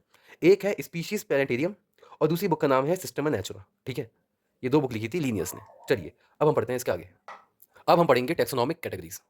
चलिए अब हम पढ़ते हैं टेक्सोनॉमिक हायरार्की कि आखिर जो आपने डिवीजन किया है इसकी हायरार्की क्या है। जैसे बात समझिए, अगर मुझे किसी इंसान का घर का एड्रेस चाहिए, ठीक है, तो आप धीरे धीरे, अब आप इस समय कहाँ पे हैं, मान लीजिए आप आउट ऑफ सोलर सिस्टम है, ठीक है, तो आप क्या बोलेंगे, आप बोलेंगे सोलर सिस्टम के अंदर एक प्लैनेट है। तो मान लीजिए आपको किसी इंसान का एड्रेस चाहिए और इस समय आप सोलर सिस्टम के भी बाहर खड़े हैं, तो आप क्या करेंगे, सबसे पहले आप बोलेंगे कि सोलर सिस्टम के अंदर एक प्लैनेट है अर्थ। ठीक है, अर्थ के अंदर एक कंट्री है इंडिया, इंडिया के अंदर एक कंट्री है, एक एक सिटी है दिल्ली, एंड दिल्ली के अंदर ऐसे करते करते करते करते आप उस इंसान के घर तक पहुंचेंगे। तो आपने क्या किया, आपने इतने बड़े, आपको अब इतने सारे लोग हैं इस दुनिया में और आपको सिर्फ उसी इंसान को लोकेट करना है कि वो इंसान कहाँ पे है। तो क्या करेंगे, और आप कहाँ पे इस समय सोलर सिस्टम के बाहर हैं, तो आपको धीरे धीरे एड्रेस देना पड़ेगा उसका, जगह को छोटा कर करके, कि सबसे पहले तो आप आएंगे अर्थ के अंदर। तो अर्थ के बाहर जितने भी प्लैनेट पे कोई अगर होगा एलियन, तो पहले तो वो कट गए सारे, क्योंकि आप किस ऑर्गेनिज्म की बात कर रहे हो, जो ऑर्गेनिज्म अभी अर्थ पे है। अर्थ के अंदर आप घूम के आ गए इंडिया के अंदर, यानी कि इंडिया के बाहर जितने भी सारे ऑर्गेनिज्म थे वो सब कट गए। ठीक है, अब आप आ गए इंडिया के अंदर, इंडिया के अंदर भी आप आ गए दिल्ली के अंदर, तो जितने भी दिल्ली के बाहर के ऑर्गेनिज्म है वो सारे कट गए। ऐसे करते करते करते करते आप उसके घर तक पहुंच जाएंगे। समझे? वैसे ही जब हमें किसी एनिमल को डिफाइन करना होता है ना, तो हम पहले देख लेते हैं। देखिए एनिमल को अगर मैंने बोल दिया, या किसी प्लांट को, अब मान लीजिए आपके पास पोटैटो है और आपको पोटैटो को आइडेंटिफाई करना है, और मैंने बोल दिया कि ये पोटैटो एक प्लांट है, तो प्लांट में तुम बिलियंस ऑफ ऑर्गेनिज्म आ जाएंगे, मिलियंस ऑफ ऑर्गेनिज्म हैं जो कि प्लांट के अंदर आते हैं। तो हमें प्लांट के अंदर भी क्या चाहिए, डिवीजन चाहिए। जैसे अर्थ के अंदर बिलियंस ऑफ लोग हैं, अब इन बिलियंस ऑफ लोग में आपको सिर्फ उस एक इंसान को आइडेंटिफाई करना है, तो उसके लिए आपको उसका एग्जैक्ट लोकेशन देना पड़ेगा। समझे? वैसे ही अगर इतना बड़ा प्लांट, इतने सारे लोग, इतने सारे ऑर्गेनिज्म का ग्रुप है प्लांट, तो उसमें सिर्फ पोटैटो को कैसे आइडेंटिफाई करेंगे हम? तो कैसे करेंगे, सबसे पहले चीज़ों, किसी भी ऑर्गेनिज्म को बांटा जाता है किंगडम में। ठीक है, कि उसका किंगडम क्या है, कि क्या वो एनिमल में आता है, कि वो प्लांट में आता है, कि वो मोनेरा में आता है, कि प्रोटिस्टा में आता है, कि फंगी में आता है। ठीक है, ये सब आपको चेक करना पड़ता है। सबसे पहले आप चेक करेंगे कि अगर पोटैटो है तो किस किंगडम में आता है, तो किंगडम का नाम है प्लांटेई, प्लांट के अंदर आता है वो। उसके बाद आप उसका फाइलम देखेंगे कि वो कौन से फाइलम में है। अब बहुत सारे टाइप के प्लांट होते हैं, तो बहुत सारे प्लांट को डिवाइड कर दिया गया है 5-6 ग्रुप में, जिन्हें हम कहते हैं फाइलम। ठीक है, जैसे कि एल्गी, ब्रायोफाइट, टेरिडोफाइट, जिम्नोस्पर्म और एंजियोस्पर्म। ये सब आप पढ़ेंगे अगले 2 चैप्टर्स में, यानी कि biological classification, plant kingdom and animal kingdom, उसमें हम यही पढ़ने वाले हैं। ठीक है, आगे देखिए। इसके बाद फाइलम में डिवाइड करने के बाद आप देखेंगे कि कौन से फाइलम के अंदर वो कौन सी क्लास में आता है। फिर आप देखेंगे कि वो कौन सी जीनस, कौन से ऑर्डर में आता है। फिर आप देखेंगे वो ऑर्डर के अंदर बहुत सारी फैमिलीज होती हैं, तो वो कौन सी फैमिली में है उनमें। फिर बहुत सारी फैमिली की, हर एक फैमिली के अपने अपने जीनस होते हैं, तो वो कौन से जीनस में आता है, एंड कौन से जीनस का कौन सा स्पीशीज़ है वो। यानी कि इतने सारे लॉक्स के बाद आप खोल पाते हैं कि एनिमल एक्चुअली है कहाँ पे। ठीक है, वो कौन से ग्रुप में है। तो ग्रुप का डिवीजन, क्योंकि जब बहुत बड़ा ग्रुप होता है ना, तो आपको बहुत जगह बांटना पड़ता है। अब मैंने मान लीजिए बोल दिया आपको कि इस स्कूल के अंदर जितने भी लोग हैं इनका ग्रुपिंग करो आप, तो क्या पूरी क्लास को बांट दो, पूरी स्कूल के बांट दोगे, पूरे स्कूल को बांट दोगे मेल में और फीमेल में? नहीं, आपको ग्रुपिंग करनी है। तो आप ग्रुपिंग करेंगे अच्छे से। सबसे पहले आप एक काम करेंगे, सबसे पहले आप बांटेंगे इनको क्लास के हिसाब से, कि भाई इतने सारे जो बच्चे हैं और मुझे इन सब बच्चों को इनके अप्रोप्रिएट ग्रुप में डालना है, और ग्रुप ज़्यादा बड़ा नहीं होना चाहिए, छोटा छोटा होना चाहिए। तो मैं क्या सिर्फ मेल और फीमेल में बांट दूँ? तब तो बहुत सारे बच्चे बढ़ जाएंगे, है ना। आधा स्कूल बढ़ जाएगा एक तरफ, आधा स्कूल बढ़ जाएगा एक तरफ, नहीं। तो आप धीरे धीरे बांटेंगे। सबसे पहले आप स्कूल में बांटेंगे, टीचर्स को अलग किया आपने, फिर आपने उसके अंदर जो वर्कर्स हैं उनको अलग किया, एंड जो स्टूडेंट्स हैं उनको अलग किया। उसके बाद आप इनको बांटेंगे, टीचर को मेल और फीमेल में, वर्कर्स को भी मेल और फीमेल में, एंड स्टूडेंट्स को भी मेल और फीमेल में। इसके बाद आप टीचर्स को और डिवाइड करेंगे कि जो भी मैथ्स के टीचर हैं वो अलग हो जाएं, जो भी साइंस के टीचर हैं वो अलग हो जाएं, जो एसएसटी के टीचर हैं वो अलग हो जाएं। वर्कर में आप बोलेंगे कि जो झाड़ू लगाते हैं वो अलग हो जाएं, जो वॉशरूम को साफ करते हैं वो अलग हो जाएं, जो स्टाफ के मेंबर्स हैं वो अलग हो जाएं। स्टूडेंट को भी आप ऐसे ही बांटेंगे, ठीक है, क्लास के वाइज, जो नर्सरी है, जो फर्स्ट में है, सेकंड में है, थर्ड में है, इस तरह से आप डिवीजन करेंगे। उसके बाद और जाके डिवीजन करेंगे उसके अंदर, क्लास में, अगर क्लास में पहुंच जाएंगे फिर क्लास को डिवाइड करेंगे। ये इस तरह से कि आपको किसी एक बच्चे को फाइंड आउट करना है। ठीक है, अब आपको बोल दिया जाए कि एक बच्चा है जो इस स्कूल में है और उसके छोटे बाल हैं, तो आप इतने सारे बच्चों के अंदर उसको आइडेंटिफाई नहीं कर पाओगे। ठीक है, तो बाकायदा उस बच्चे को आपको डिटेल देना पड़ेगा कि ये बच्चा इस क्लास में पढ़ता है। ठीक है, और ये इस रूम नंबर क्लास में भी बैठा हुआ है। इतनी सारी डिटेल निकालने के बाद, आप उस बच्चे तक पहुंचने वाले हैं। वैसे ही जब आपको आइडेंटिफाई करना होता है ना कि कोई एनिमल कहाँ पे है, तो आपको बहुत सारी चीज़ें देखनी पड़ती हैं कि वो किस किंगडम में आता है। पहले तो प्लांट में आता है कि एनिमल में आता है। एनिमल में आता है तो कौन से टाइप का एनिमल है, उस टाइप के अंदर भी कौन सी क्लास में आता है, कौन से ऑर्डर में आता है, कौन सी फैमिली में आता है, कौन सा जीनस है उसका, एंड देन आप अल्टीमेटली पहुंचेंगे स्पीशीज़ तक। ठीक है, ये इतने सारे डिवीजन क्यों है, ताकि हमें जब कुछ सर्च करना हो तो हमें इतने बड़े ग्रुप को ना पढ़ना पड़े। अगर हमें पोटैटो को सर्च करना है, अगर हमें पोटैटो के बारे में कुछ जानना है, तो हम सीधा स्पीशीज़ के बारे में पढ़ना चालू करेंगे, ठीक है? हमें पूरे प्लांट के बारे में, हमें हर एक तरीके के प्लांट के बारे में नहीं पढ़ना पड़ेगा। हमको पोटैटो को पढ़ना है तो हमको सिर्फ़ और सिर्फ़ उसका स्पीशीज़ और उसका जीनस पढ़ना पड़ेगा और आप समझ जाएँगे काफ़ी सारी बातें पोटैटो के बारे में, समझे? ये सिर्फ़ और सिर्फ़ काम को आसान करने के लिए होता है। इसे हम कहते हैं टैक्सोनॉमिक हायरार्की। अब आगे समझिए। अब समझते हैं हम इसको, इसकी ट्रिक क्या है? तो याद कीजिएगा, कीप पॉट क्लीन, लिख देता हूँ मैं, keep pot clean otherwise family get sick. ये ट्रिक है इसकी। क्या है ये? ये ट्रिक है, ये बात याद करने की कि सबसे पहले क्या होता है। तो keep pot clean otherwise family get sick. Keep का मतलब हो गया किंगडम, पॉट का मतलब फाइलम, क्लीन का मतलब क्लास, देन अदरवाइज का ऑर्डर, फैमिली का फैमिली, गेट का जीनस एंड सिक से स्पीशीज। इस तरीके से आपको लाइन से याद आएगा कि किसके बाद कौन सी टेक्सोनॉमिक हायरार्की आती है। अब हम पढ़ते हैं इन सारी टेक्सोनॉमिक कैटेगरीज को डिटेल में। देखिए, सबसे पहले आता है टेक्सोनॉमिक हायरार्की। क्या होता है? Arrangement of taxonomic category. मैंने क्या बोला? टेक्सोनॉमिक कैटेगरी जो है ये किंगडम, फाइलम, इनको लाइन से अरेंज करना, इसको हम कहते हैं टेक्सोनॉमिक हायरार्की। हायरार्की मतलब होते हैं लेवल्स, ठीक है? आगे आइए, अब बात करते हैं टेक्सॉन की। तो अब पर्टिकुलर कैटेगरी, किसी भी कैटेगरी को आप कह सकते हैं टेक्सॉन, ठीक है? आगे आइए, मैंने कहा लेवल को, कैटेगरी को कहते हैं टेक्सा, और उसी को कहते हैं टेक्सा, मतलब बहुत सारे टेक्सॉन के ग्रुप को कहते हैं, बहुत सारे टेक्सॉन को हम कहते हैं टेक्सा। आइए, यूनिट क्या है क्लासिफिकेशन की? मैंने क्या बोला? टेक्सा, ठीक है? आगे आइए, टेक्सा हो गया, चाहे कैटेगरी बोलो आप, चाहे रैंक बोलो, वो एक ही बात है, ठीक है? वो सिर्फ और सिर्फ मॉर्फोलॉजिकल एग्रीगेट्स हैं। क्या मतलब है मॉर्फोलॉजिकल एग्रीगेट्स का? मतलब कि इंसान बाहर से, कोई भी एनिमल या कोई भी ऑर्गेनिज्म बाहर से दिखने में कैसा है, उसको आप लिखेंगे, इसे ही कहते हैं, उसी को हम कहते हैं टेक्सा। उसी से बनता है एक टेक्सा। अगर मुझे डिवाइड करना है किसी को रेप्टाइल्स में और मैमल्स में, तो ऑब्वियसली मैं उसके कुछ मॉर्फोलॉजिकल कैरेक्टर देखूंगा, ठीक है? कि ये बाहर से दिखने में कैसा है, इसके दांत कैसे हैं, ठीक है? ये क्रॉल करता है कि नहीं करता, तो बाहर से ऑर्गेनिज्म कैसा दिखने में है, इसको जज करके इन्हीं इन्हीं चीज़ों के ग्रुप को हम क्या बोलते हैं, इन्हीं सब चीज़ों को ध्यान में रख के हम बनाते हैं एक कैटेगरी। डन? समझते हैं ध्यान से। सबसे पहले हम आते हैं स्पीशीज़ पे। बात समझिए, group of organism with fundamental similarities, ठीक है? ऐसे ऑर्गेनिज्म जिनके अंदर कुछ फंडामेंटल सिमिलैरिटीज़ है, उसको हम कहते हैं स्पीशीज़। डन? चलिए देखिए, जैसे कि यहाँ बात करते हैं। अब स्पीशीज सबसे नीचे वाली रैंक है, तो बहुत ही क्लोजली रिलेटेड ऑर्गेनिज्म एक ही स्पीशीज में आ जाते हैं या फिर एक ही जीनस के अंदर आ जाते हैं, ठीक है? अब जैसे कि बात कीजिए, डॉग की बात करते हैं। डॉग एक स्पीशीज है। अब डॉग कितने टाइप का होता है? एक होता है बर्गर मस्टर्ड हो गया, एक लैब्राडोर हो गया, ठीक है? इसके अलावा आपके पास हस्की हो गया। ये सब क्या है? ये सब डॉग्स ही हैं। तो इन सबकी स्पीशीज़ क्या है? डॉग। बस ये स्पीशीज़ के अलग अलग वेराइटीज़ हैं। स्पीशीज़ के बाद भी डिवीजन होता है, उसे हम कहते हैं वेराइटीज़। क्या बोलते हैं? वेराइटीज़। तो जो भी आप डॉग देख रहे हैं ना, ये सब डॉग की अलग अलग स्पीशीज़ नहीं है। डॉग डॉग एक स्पीशीज़ है। अब किस टाइप का डॉग है, वो हम बोलेंगे उसकी वैरायटी है। तो भाई हम कौन सी स्पीशीज़ की बात कर रहे हैं? डॉग की, है ना? और जब आप कोई बोलेंगे तो आप बोलते हैं डॉग की ये कौन सी ब्रीड है या फिर डॉग की ये कौन सी वैरायटी है। तो कोई बोलेगा कि ये हस्की है, ठीक है, ये लैब्राडोर है, ये बुलडॉग है, ये बर्गर मस्टर्ड है, पग कहते हैं जिसको। तो ये डॉग्स की अलग अलग क्या हैं? ब्रीड्स हैं, समझे आप? चलिए, तो एक स्पीशीज़ के अंदर कौन आते हैं? ऐसे एनिमल जिनके अंदर सारी फंडामेंटल सिमिलैरिटीज़ होती हैं, बस वो दिखने में हल्के से अलग हैं, तो उनका नाम क्या है? तो वो अलग अलग ब्रीड के हैं, पर उनकी स्पीशीज़ तो एक ही है, विच इज़ डॉग, ठीक है? आइए देखिए यहाँ पे क्या लिखा हुआ है, एनसीईआरटी में लिखा है कि ग्रुप ऑफ ऑर्गेनिज्म, ऐसे एनिमल्स का ग्रुप जिनके अंदर फंडामेंटल सिमिलैरिटीज होती हैं, ठीक है, वो आते हैं एक ही स्पीशीज के अंदर। अब हम पढ़ते हैं अलग अलग स्पीशीज को, जैसे कि लियो, पैराडस, टिग्रिस, ट्यूबरोसम, नीग्रम, मेलेंजना, ये हैं स्पीशीज के एग्जाम्पल, ठीक है? अब लायन को कहते हैं लियो। लायन कौन सी स्पीशीज का है? मतलब लायन को क्या कहते हैं? लियो कहते हैं।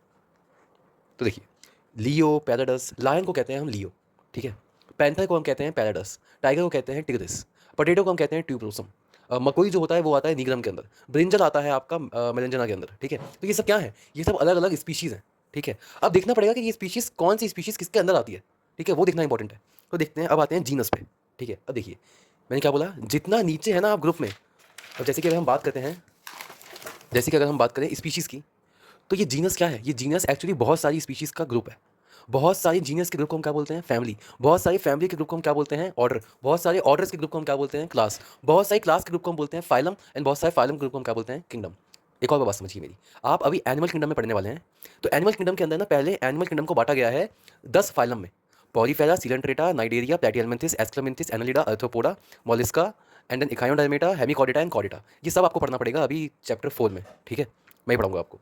इसके बाद हम बात करें, अब ये सब क्या है? ये जो मैंने 10 नाम लिए ना, ये सब है एनिमल किंगडम के अंदर पाए जाने वाले फाइलम्स। हमने एनिमल्स को 10 फाइलम में बांटा हुआ है। उसके बाद एक फाइलम आता है उसमें कॉर्डेटा। कॉर्डेटा को हमने क्लास में बांटा हुआ है। कौन सी क्लास में? अब जो कॉर्डेट्स होते हैं ना, कॉर्डेट्स के अंदर बहुत सारे एनिमल आते हैं, उनको हमने 5-6 क्लासेस में बांटा हुआ है। साइक्लोस्टोमेटा, कॉन्ड्यूराइंचिस, ऑस्टियोराइंचिस। उसके बाद आता है हमारे पास एम्फीबियंस, रेप्टाइल्स, एवीज और मैमल्स, ठीक है? मैमल्स के अंदर हम आते हैं। तो है क्या? तो जितनी भी सारी क्लासेस हैं, कितनी क्लासेस थी बताए ना?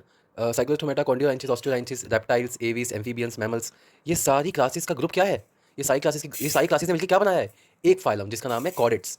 इसके अलावा 10 फाइलम मिलकर क्या बनाते हैं? एक किंगडम, एनिमेलिया। वैसे ही ये सारे ग्रुप्स हैं जो मिलकर क्या बनाते हैं? अल्टीमेटली एक किंगडम बनाते हैं। ठीक है, बहुत सारी स्पीशीज मिलकर बनाती हैं एक जीनस, बहुत सारे जीनस मिलकर बनाते हैं एक फैमिली, बहुत सारी फैमिली मिलकर बनाएंगे एक ऑर्डर, बहुत सारे ऑर्डर मिलकर बनाते हैं एक क्लास, बहुत सारी क्लासेस मिलकर बनाती हैं कोई एक फाइलम, और बहुत सारे फाइलम्स होते हैं जिनका क्या होता है? एक कॉमन किंगडम होता है। ठीक है, ये डिवीजन का तरीका है। वैसे ही यहाँ देखिए, हमने पढ़ तो लिया यहाँ पे स्पीशीज क्या है ना? तो स्पीशीज होता है उन ग्रुप्स का, उन ऑर्गेनिज्म का ग्रुप जो कि फंडामेंटली सिमिलर है ना? अब हमने बहुत सारे स्पीशीज के नाम भी देख लिए। अब आइए बात समझते हैं जीनस की। जीनस क्या होता है? वो होता है ग्रुप ऑफ स्पीशीज। जैसे कि अभी आपने क्या पढ़ा? लियो यानी कि लायन, पैंथर यानी कि पैरडस, एंड टाइगर मतलब टिग्रिस। ये तीन अलग अलग स्पीशीज हैं एनिमल्स की। ठीक है, और ये तीनों स्पीशीज एक ही जीनस में आती हैं। किसके अंदर? जिसका नाम है पैंथेरा। किस में आती हैं? पैंथेरा के अंदर। तो पैंथेरा एक जीनस है जिसके अंदर तीन स्पीशीज आती हैं, एक लियो, एक टिग्रिस, एक पैरडस। समझे? वैसे ही सोलेनम, सोलेनम एक जीनस है जिसके अंदर तीन स्पीशीज आती हैं, एक ट्यूबरोसम, एक निग्रम, एक मेलेंजना। और हमने क्या पढ़ा हुआ है कि साइंटिफिक नेम किससे बनता है? जीनस से और स्पीशीज से। तो अब आप किसी एनिमल का, किसी लायन का नाम लिख सकते हैं। लायन का नाम क्या होगा? लायन का नाम हो जाएगा पूरा नाम पैंथेरा लियो, पैंथेरा लियो। वैसे ही पैंथर का नाम क्या हो जाएगा? पैंथेरा पैराडस। एंड वैसे टाइगर का नाम क्या हो जाएगा? Panthera tigris. समझे? अब आगे देखिए, ऐसे ही हम बात करेंगे कि हमें पता है कि नाम में क्या होगा, पहला जीनस, दूसरा स्पीशीज। वैसे ही अब अगर मुझे नाम लिखना है पोटैटो का, तो पोटैटो का जीनस क्या है? हमने देख लिया कि चाहे ट्यूबरोसम हो, चाहे निग्रम हो, चाहे मेलेंजना हो, ये तीनों एक ही जीनस के अंदर आते हैं, तीनों स्पीशीज। इस जीनस का नाम क्या है? सोलेनम। तो इनका पूरा नाम क्या हो गया? पोटैटो का पूरा नाम हो गया सोलेनम ट्यूबरोसम, मकोई का पूरा नाम हो गया सोलेनम निग्रम, और बैंगन का पूरा नाम हो गया सोलेनम मेलेंजना। समझे? ऐसे ही एक और होती है हमारे पास जीनस जिसका नाम होता है फेलिस। फेलिस एक जीनस है, उसके अंदर कैट्स आती हैं। ठीक है, कैट कौन सी जीनस की हैं? फेलिस की। समझे? चलिए आगे बढ़ते हैं। इसके आगे हम पढ़ते हैं फैमिली के बारे में। अब देखिए, फैमिली क्या होता है? अगेन फैमिली, हम एक लेवल ऊपर आ गए। तो फैमिली ग्रुप होती है बहुत सारे जीनसेस का। ठीक है, तो हमने क्या क्या पढ़ी जीनस? अभी अभी हमने एक जीनस पढ़ लिया, हमने पैंथेरा। फिर हमने एक जीनस अभी क्या पढ़ा? फेलिस भी पढ़ा। ठीक है, और एक पढ़ा सोयानम। सोयानम तो खैर प्लांट का हो गया। ये दोनों जीनस एनिमल के अंदर ही आते हैं। कौन कौन से? पैंथेरा और फेलिस। पैंथेरा के अंदर आते हैं लायन, टाइगर और पैंथर, और फेलिस के अंदर आती हैं कैट्स। अब ये अलग जीनस है और ये अलग जीनस है। इन जीनस के अपने अपने क्या है? स्पीशीज़ हैं। दिख रहे हैं आपको? इसकी स्पीशीज़ का नाम है कैट, इसकी स्पीशीज़ का नाम है, एक का नाम है टिग्रिस, एक का लियो, एक का पैराडस। तो अलग अलग स्पीशीज़, जीनस के अलग अलग अपनी अपनी स्पीशीज़ हैं। तो अब ये दोनों जीनस भी, तो चलिए अब हम बात करेंगे फैमिली की। तो फैमिली क्या होती है? फैमिली होती है ग्रुप ऑफ जीनस। ठीक है, have even lesser number of similarities. अच्छा, एक ये ध्यान दीजिए बात पे कि जैसे जैसे आप ऊपर जाएंगे, ठीक है, वैसे वैसे नंबर ऑफ कॉमन कैरेक्टर कम होते रहेंगे। अब मतलब क्या है इसका? इसको समझना बहुत इंपॉर्टेंट है। देखिए, अब मान लीजिए हमारे पास एक स्पीशीज़ है। ठीक है, हमने स्पीशीज़ का नाम दे दिया। एक स्पीशीज़ है हमारे पास लायन, लियो कहते हैं उसको। ठीक है, और एक हमारे पास है टाइगर, टिग्रिस कहते हैं उसको भी। ठीक है, टिग्रिस। चलिए अब देखिए, लायन की अपनी क्या होंगी? ब्रीड्स होंगी, है ना, या वैराइटीज़ होंगी, बताया था मैंने आपको। तो जैसे डॉग की होती हैं, तो वैसे लायन की मान लीजिए दो ब्रीड्स हैं।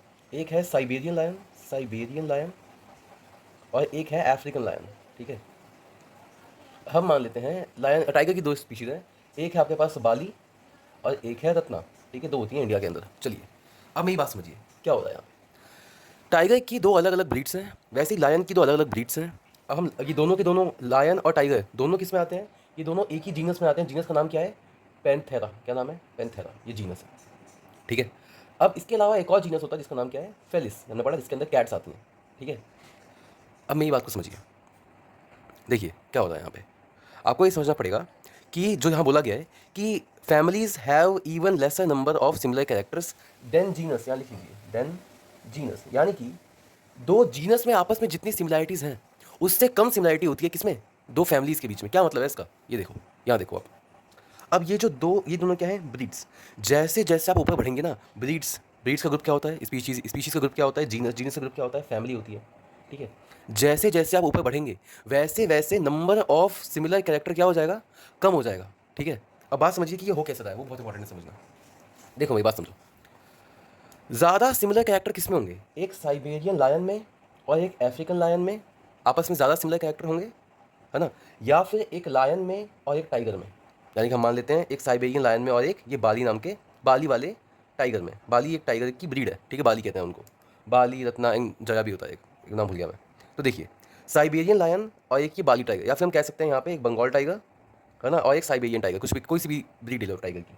तो अब बात पे ध्यान दो कि ज़्यादा सिमिलर कैरेक्टर किसके बीच में है? एक साइबेरियन लायन और एक अफ्रीकन लायन के बीच में, या फिर एक लायन और एक टाइगर के बीच में? ऑब्वियस सी बात है, दो लायन, दो अलग अलग ब्रीड्स के लायन के बीच में ज़्यादा कॉमन कैरेक्टर होंगे, ठीक है, क्योंकि आप बिल्कुल नीचे वाले लेवल पर खड़े हैं, कहाँ पे? ब्रीड्स पे खड़े हैं, तो इनके बीच में सबसे ज़्यादा कॉमन कैरेक्टर होंगे। इसके ऊपर वाले लेवल पर आते हैं ज़रा, एक लायन में और एक टाइगर में ज़्यादा सिमिलैरिटी किसमें है? एक साइबेरियन लायन और अफ्रीकन लायन के बीच में ज़्यादा सिमिलैरिटीज़ हैं, या फिर एक लायन और टाइगर के बीच में ज़्यादा सिमिलैरिटीज़ हैं? ऑब्वियस सी बात है, एक साइबेरियन लायन और एक अफ्रीकन लायन में, क्योंकि दोनों एक ही स्पीशीज़ हैं, बस ब्रीड अलग अलग है, समझे? ऊपर बात करेंगे तो ये तो अलग अलग स्पीशीज़ हैं, तो इनके अंदर सिमिलैरिटीज़ कम होंगी, ठीक है, भले ये एक ही जीनस के अंदर आते हैं, पर स्पीशीज़ दो अलग अलग हो गई। अब आप बात कीजिए पैंथेरा की और फेलिस की। ये दोनों किस में आते हैं? ये दोनों आते हैं फेलिडेई फैमिली में। किस में आते हैं? फेलिडेई फैमिली में आते हैं। तो मुझे बताइए, ज़्यादा कॉमन कैरेक्टर किस में है? एक लायन में और एक टाइगर में, या फिर एक पैंथेरा और फेलिस यानी कि एक लायन में और एक कैट में?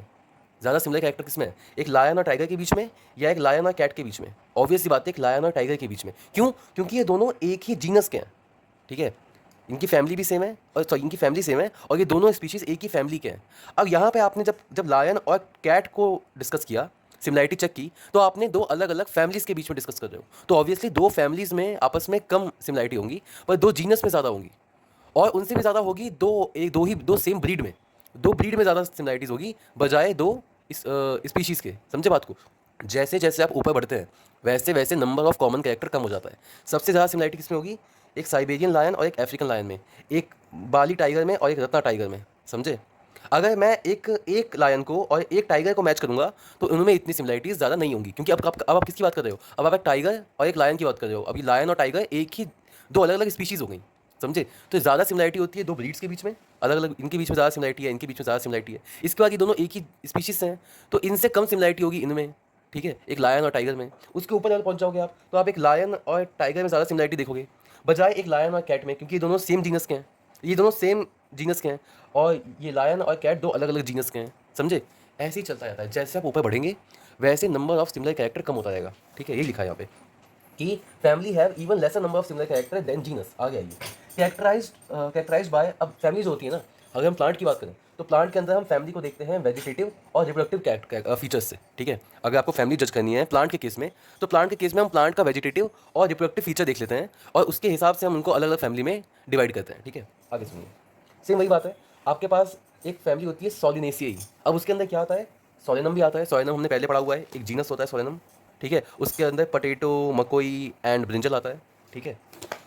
तो वैसे ही सोलेनेसी क्या हो गया? अब सोलेनेसी एक फैमिली है जिसके अंदर सोलेनम भी आता है, यानी कि वो मकोई, पटेटो और ब्रिंजल वाला भी आता है, एंड पिट्यूनिया भी आता है, एंड धतूरा भी आता है। अब ये तीन अलग अलग जीनस हैं जो कि एक ही फैमिली के अंदर है, यानी कि फैमिली क्या होता है? तीन जीनसिस का या बहुत सारे जीनसिस का ग्रुप होता है, ठीक है। वैसे ही एक फैमिली होती है फैलिडे, ठीक है। उसके अंदर फेलिस भी आता है और पेंथेरा भी आता है, ठीक है। पेंथेरा वाले जो होते हैं वो भी इसी फैमिली में आते हैं, फेलिस जो होता है वो भी इसी फैमिली में आता है। चलिए, इसके अलावा एक और फैमिली होती है कैनिडेई। क्या होती है? कैनिडेई, ठीक है। इसके अंदर डॉग्स, वुल्फ, ये सब आते हैं, ठीक है। अब फेलिडेई एक अलग फैमिली है एंड कैनिडेई एक अलग फैमिली है। डन। अब आगे ध्यान देते हैं, अब आते हैं हम ऑर्डर पे। देखिए, identified on the basis of aggregates of character. देखिए, याद रखिएगा इस बात को आपसे, कि अब तक हम एक पर्टिकुलर कैरेक्टर देख के उनको डिवाइड कर देते हैं। मतलब कि अगर आपको इस जीनस में रहना है, तो आपके पास लंबे दांत, नाखून, ये सब होने चाहिए, तो आप इस जीनस के हैं। आपके पास ये सारी चीज़ें होंगी, तो आप एक अलग सी स्पीशीज़ में हैं। अब ऑर्डर के ऊपर जो हम जैसे अगर आपको किसी फैमिली में डिवाइड होना है, तो आपको एक प्लांट के अंदर खाली उसका वेजिटेटिव और रिप्रोडक्टिव फीचर देखना है। अगर इनका वेजिटेटिव फीचर ऐसा है, रिप्रोडक्टिव फीचर ऐसा है, तो ये इस वाली फैमिली के हैं। अब हम किसी एक कैरेक्टर के हिसाब से डिसाइड नहीं करेंगे, अब हम डिसाइड करेंगे ग्रुप ऑफ कैरेक्टर के हिसाब से, यानी कि ऑर्डर और ऑर्डर के ऊपर की सारी चीज़ें, बहुत सारे कैरेक्टर्स को एक्यूमुलेट करके कौन से कैरेक्टर ज़्यादा मैच हो रहे हैं उस ऑर्डर में डाला जाता है उसको। समझे? देखो जैसे कि, तो यानी कि identified on the basis of aggregates of character, ठीक है। ऑर्डर एंड हायर कैटेगरी, यानी ऑर्डर के ऊपर क्या आते हैं?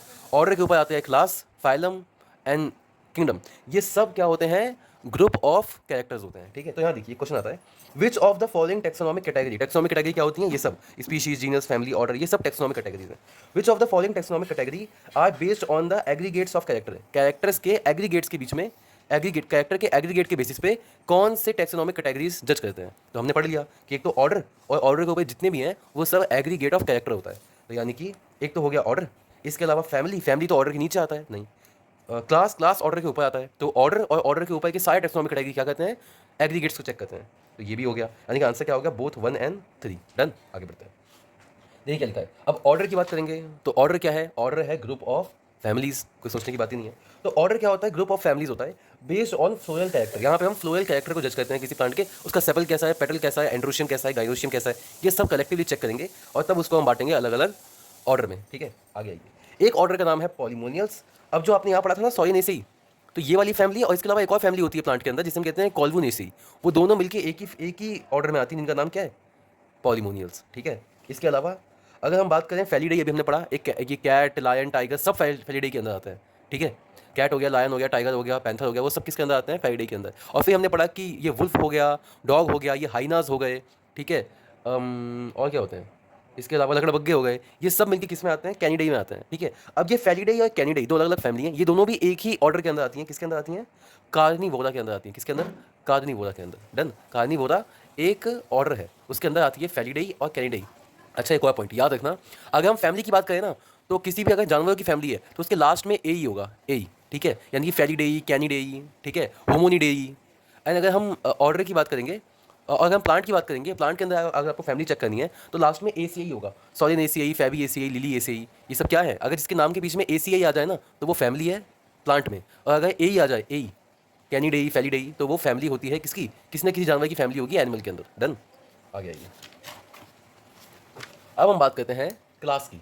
ठीक है, अब ऑब्वियस सी बात है, हम किस पे आ गए, हम ऑर्डर के बाद क्लास पे आ गए। तो बहुत सारे ऑर्डर्स मिलकर क्या बनाते होंगे, कोई एक क्लास बनाते होंगे। तो देखिए, ये होता है ग्रुप ऑफ ऑर्डर।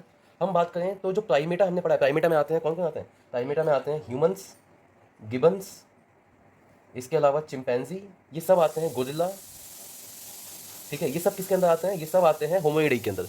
सारे के सारे बंदर, चिंपैंजी, गोरिल्ला, हम ह्यूमंस, हम सब किस में आते हैं, प्राइमेटा में आते हैं। ठीक है, और इसके अलावा एक और हमने कौन सी अभी फैमिली पढ़ी जिनके अंदर ये कैट, डॉग, ये सब आते हैं। कैट भी इसमें आता है, डॉग, लायन, टाइगर सब किस में आते हैं, कार्निवोरा में आते हैं। तो वैसे ही अब ये कार्निवोरा और प्राइमेटा दोनों मिलकर किस में आते हैं, मैमल्स के अंदर आते हैं। ऐसे एनिमल जो अपने बच्चों को दूध पिला सकते हैं, जिनके मैमरी ग्लैंड्स होते हैं, जिनके स्किन पे बाल होते हैं, वो सब क्या कहलाते हैं, मैमल्स कहलाते हैं। इसीलिए प्राइमेट, अब चाहे प्राइमेट हो, चाहे ह्यूमन हो, मंकी हो, ये सब हो, ये भी अपने बच्चों को दूध पिलाते हैं। अब चाहे लायन, टाइगर, कैट, डॉग, ये सब भी अपने बच्चों को दूध पिलाते हैं। तो इन सबको कलेक्टिवली हम किस में डालते हैं, क्लास में डालते हैं जिसका नाम है मैमेलिया। डन, चलिए। इसके बाद अब ऑब्वियस सी बात है, क्लास के ऊपर कौन सा फाइलम क्या आता है, फाइलम आता है। तो बहुत सारी क्लासेस मिलकर क्या बनाएंगी, एक फाइलम बनाएंगी। जैसे यहाँ पे दो ऑर्डर ने मिलकर क्या बनाया था, फैमिली बनाई थी। इससे ज़्यादा ऑर्डर भी होते हैं, वो सब मिलकर एक फैमिली बना, एक क्लास बनाते हैं। बहुत सारे ऑर्डर मिलकर क्या बनाते हैं, एक क्लास बनाते हैं। तो बहुत सारे क्लास मिलकर क्या बनाएंगे, एक फाइलम बनाएंगे। तो हम हो गए मैमल्स, मैमेलिया। मैमेलिया में कौन आते हैं, lion, tiger, cat, human, gibbons, ये सब आते हैं किसके अंदर, मैमेलिया के अंदर। अभी देखा ना हमने। अब वैसे ही इसके अलावा जो होते हैं बर्ड्स, वो सारी बर्ड्स आती हैं एवीज के अंदर। इसके आगे जितने सारे ये एम्फीबियंस होते हैं, ठीक है, फ्रॉग वगैरह, ये सब आते हैं एम्फीबियंस में। उसके बाद जितने भी ये रेप्टाइल्स होते हैं, स्नेक, टॉर्टोइस, क्रोकोडाइल, ये सब आते हैं रेप्टाइल में। अब ये अलग अलग क्या है, ये हैं अलग अलग क्लासेस। क्या है ये अलग अलग क्लासेस, जैसे एक मैमेलिया क्लास थी, वैसे ये सब भी क्या है, क्लास है। ये एम्फीबियन, रेप्टाइल्स, मैमल्स, एविस, ये सब क्या है, क्लासेस हैं। अब ये सारी क्लासेस मिलकर किस में आती हैं, एक फाइलम में आएंगी। क्लास के ऊपर क्या आता है, फाइलम। तो बहुत सारी क्लासेस मिलकर क्या बनाती हैं, एक फाइलम बनाती हैं जिसका नाम क्या है, कॉर डाटा। क्या नाम है, कॉर डाटा। ये आपको याद करना है, कॉर डाटा के अंदर आते हैं हम सब। अब वैसे ही बहुत सारे फाइलम मिलकर क्या बनाएंगे, एक किंगडम बनाएंगे। तो वैसे ही एनिमल के लिए एक किंगडम का नाम है एनिमेलिया। उसके अंदर कितने फाइलम आते हैं, एक तो ये कॉर्डेटा आ गया, इसके अलावा हेमिकॉर्डेटा, है ना, पॉलीफेरा, सीडेंटेटा, Cnidaria, Ctenophora, Aschelminthes, Annelida, Arthropoda, Mollusca, Echinodermata, Hemichordata, ये सब किसके अंदर आते हैं, ये सारे के सारे क्या है, ये सारे के सारे फाइलम्स हैं। और ये सारे फाइलम कलेक्टिवली किसके अंदर आते हैं, एक किंगडम के अंदर आते हैं। और ये सब आप कहाँ पढ़ने वाले हैं, अभी चैप्टर 3 में प्लांट के बारे में पढ़ेंगे और चैप्टर 4 में एनिमल्स के बारे में पढ़ेंगे। ये सब पढ़ेंगे अभी हम, ठीक है। चलिए, यहाँ पे होता है आपका चैप्टर खत्म। एक और बात, इस पूरी दुनिया में हमने सिर्फ 5 ही किंगडम ले रखे हैं। पूरी दुनिया के जितने भी एनिमल्स हैं, जितने भी लिविंग ऑर्गेनिज्म हैं, उनको आप बांट सकते हो इन 5 किंगडम में। एक मोनेरा किंगडम होता है, एक प्रोटिस्टा होता है, एक फंगी होता है, एक होता है आपके पास प्लांटेई, एक होता है एनिमिलिया। ठीक है, इसके बाद हम पढ़ने वाले हैं बायोलॉजिकल क्लासिफिकेशन, और इस चैप्टर में हम डिफाइनली पढ़ेंगे इन सारी चीज़ों को, वो नेक्स्ट चैप्टर है। ठीक है, चलिए। वैसे ही आपके पास क्या है, एक ये टेबल है, ठीक है। आपको इसमें यहाँ पे एनिमल का, हाउस फ्लाई का, मैंगो का, वीट का, इन सब के बारे में दिया हुआ है। ठीक है, इन सब का क्या जीनस है, क्या फैमिली है, क्या ऑर्डर है, क्या क्लास है, क्या फाइलम है। और इसके अलावा अगर आप मेरे पास पढ़ते हैं तो मैंने आपको एक एग्जाम्पल कॉपी दी होगी, और उस एग्जाम्पल कॉपी में आपके पास लायन का एंड पोटैटो का भी ये सेम पैटर्न लिखा हुआ होगा। ठीक है, इसको याद कीजिए। ये चैप्टर होता है यहाँ पे फिनिश। अब हम पढ़ेंगे हमारा अगला चैप्टर, बायोलॉजिकल क्लासिफिकेशन, जिसका वीडियो कुछ दिनों में आपको मिल जाएगा। Thank you so much. NEET, CUET and boards की बायोलॉजी की फुल प्रिपरेशन के लिए हमारी क्लासेस को ज्वाइन कीजिए इस संडे सुबह 9 से दोपहर के बाद। इस बैच में हमारा फुल मोटिव होगा कि हम क्लास 12 के बच्चों को 11th एंड 12th दोनों ही बुक का syllabus before February and complete करवा सकें, ताकि वो 2026 का नीट का एग्जाम अपनी फुल प्रिपरेशन के साथ दे पाएँ। इसी के साथ हर संडे की 3 घंटे की क्लास के बाद आपके पास 2 दिन होंगे ताकि आप मंडे एंड ट्यूसडे को जो भी आपको संडे पढ़ाया गया है उसका फुल प्रिपरेशन कर पाएँ। एंड वेडनेसडे को आपकी डाउट क्लास होगी और आपको एक असाइनमेंट दिया जाएगा जो कि संडे की क्लास पर बेस्ड होगा। इसी तरह से हर संडे 3 घंटे की क्लास और हर वेडनेसडे को एक डाउट क्लास। ये चीज़ फरवरी तक चलेगी ताकि आपका सारा सिलेबस कंप्लीट हो सके, both 11th and 12th। And आपके पास पूरा हफ्ता हो कि आप अपनी फिजिक्स और केमिस्ट्री को अच्छे से प्रिपेयर कर सकें। तो जो भी बच्चे संडे की फ्री ट्रायल क्लास में इंटरेस्टेड हैं वो प्लीज़ अपना नाम और अपने स्कूल का नाम मुझको 9818824660 इस नंबर पर व्हाट्सएप करें। Thank you. And the address is गली number 5 D block school road Mithapur Badarpur New Delhi near GBSSS gate number 3।